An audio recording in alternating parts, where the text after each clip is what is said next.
This is Sally. She's like most chickens her age. She'll grow up in a place like this. And that means Sally's hiding something. A carbon footprint.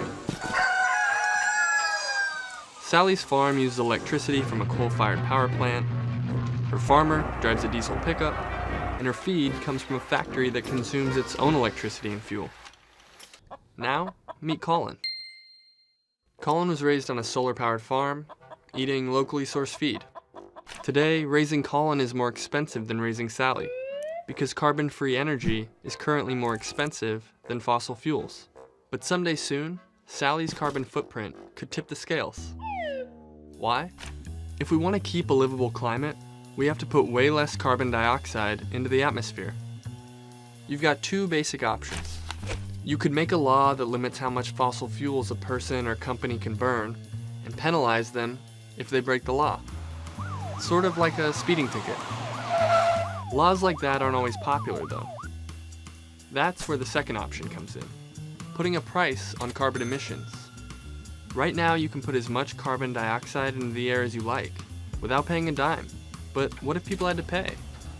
Almost 20 countries around the world have adopted a carbon tax. Here's how it works. Companies pay a tax when they buy fossil fuels like coal or natural gas. The price is based on how much carbon is in the fuel. And then they try to pass those costs on to customers. That means with a carbon tax, the cost of raising Sally goes up. And ultimately, when it's time for Sally to go to the great chicken afterlife, it should be easier for consumers to pick Colin for dinner. But a carbon tax isn't the only way to make carbon more expensive. Enter cap and trade.